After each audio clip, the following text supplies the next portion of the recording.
Hello everybody, welcome to Subcondition Monday. Today I'm going to be speaking about another area that in face mapping represents the stomach. Now there's different areas of the face that represent different organs within our body, and today's subcondition is the stomach region. So let's talk about that. It's the eye area, this area here, around your eye here, especially under here. Right? So for someone, if you see a client that has puffiness or that has dark circles, we know that they have a lot of inflammation and allergies going on in the stomach. Allergies is very often what represents the discoloration around the eyes, and often puffiness. You know, for people that have allergies to food, as I do, if I eat a certain type of fish, my eyes are going to swell up and eventually it moves down to my throat. But it's a very important area to understand. The eye area is the stomach, and if you have any irritation or inflammation, or you're not digesting food well, or it's just that particular food doesn't work for you, it is going to show up around your eyes, and it's going to give you that gray, dark looking area under the eyes where the skin looks really tired and sallow, and it's an area that needs movement. So movement is always so important, because as we know, our body is around 70% water, and while ever stream is moving, you know it's going to stay clean. If you are somebody that does a lot of Botox around your eye area, you have to massage your eye area, because it's important to keep things moving. If you don't, it's going to be like a dam where the water gets rancid. You have to keep things moving. The lymphatic system is a very, very important part of our living life healthy. Very important. Now, when I studied Iridology, and I did a webinar about this, which is all in my 5-star package, my 5-star method training course, when I did this particular webinar, you learned that the iris, the colored part of the eye, is something that is, it represents different parts and different organs within the body. So around the colored part of the eye, the very outer colored part, is something called the scurf rim.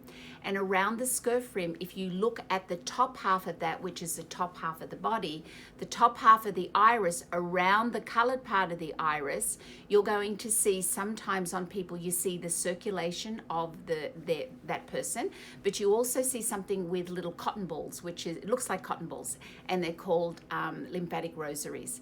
And lymphatic rosaries shows us that somebody has blocked lymphatic glands, and we have many lymphatic glands, but our big ones are under the arms and by the groin.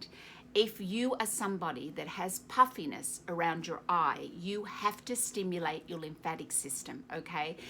You can bounce on a little rebounder, that's great. If you're having facials or you're an SD doing facials, we need to do some drainage with that. And that's why you see in some of my videos that I've done, I'm doing drainage. Anyone who has puffiness, you need to take that, or your eye product that you're putting on, away from your tear duct. And so everything is away. You have to then drain it out here around the ear, and that's why we take it down and we push all of that out to our big lymph nodes under our armpits. So this is very important. If you get puffiness around the eyes, you have to do drainage with that, and you have to get movement. A lot of people that do have a lot of Botox, they're not massaging their eye area well, and it's very, very important, because like water is always running, a river's always moving, it stays clean. Our body is mostly 70% water. You've got to keep things moving, guys. It's very, very important for your long-term health. And the same as if you're not moving this area and massaging it well, then what happens is like a dam full of water. If it doesn't have movement, it is going to get sluggish, and that's what happens to the eye area. The eye area will get sluggish, and you'll get very dark around there. The eyes look tired, and the skin looks sluggish. It has that gray underline. As soon as you start moving it and massaging it, just massaging someone's eyes can pick up that eye area coloring by about 30%. So it's not hard to do, and I can do that in one treatment. But if you have puffiness, it's harder.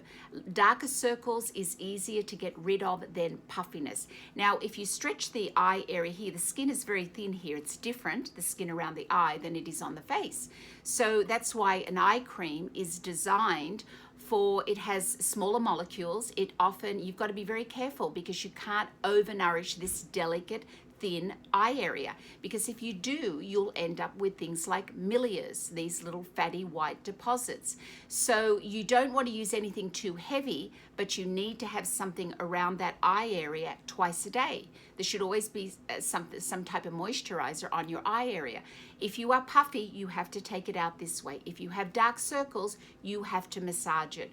What are some of the ingredients that help with this other than massage? You've got things like arnica. You've got things like mulberry extract, and what are some of the other ones? Your flavonoids, your vitamin C, the mulberry-derived vitamin C, mulberry extract, the magnesium, magnesium-derived vitamin C, and the L-ascorbic is just sometimes too irritating, so you're going to be really careful with some of the vitamin Cs, that can be really irritating, so you've got to be very careful with that. So your flavonoids, your arnica, your mulberry extract, your vitamin K is another one, vitamin P, things that are really good for circulation is going to help with dark circles. And, of course, for puffiness, years back they were always using, like caffeine was a big ingredient that was used for puffiness, even in, body products for people losing weight. But some of these things are very, very important, and they're important to have in your eye products. So I always look for something that is going to really help with the discoloration, and it's going to help support a blood vessel, and that is going to be my flavonoids. And that for me, licorice extract, kojic acid's another one. Those ones are very, very good for really helping with the discoloration around the eye area. So that is it for the face mapping around the eyes. So you've learned something else today. This is very important to understand areas of the face that indicate what's going on in the body, because as someone that works with clients, it's important to understand what it represents, because that's how you can then help your client. You can then talk to them about how they put on their eye product, what their eye product is, make sure they're using it twice a day, and really protecting that area, but also getting movement. So these things are very important. They're important to know, and that's why, again, it's understanding skin for me is everything, which is why I am touring with it. First stop with our big 3-day is in Dallas, and that is at the end of September. We are going to be going over a lot there, and you're going to be learning a lot about face mapping and all the different areas of the face and just how to work with that. And you're going to see pictures and have the information for that too. So this is a really important subject to me. It's important, which is why I'm touring. I really want people to understand how to read skin, because that's how I get such quick results with my clients, and I want you to have the same. So this is something, today's tip for you today was talking about the stomach region and just how to help that with our clients. So I hope that was helpful for you guys. Looking forward to seeing you in Dallas. You can go to NeridaJoy.com if you have not registered for the event. I'm looking forward to seeing you all again soon, and I'll be back next Monday with another subcondition. See you then. Bye-bye.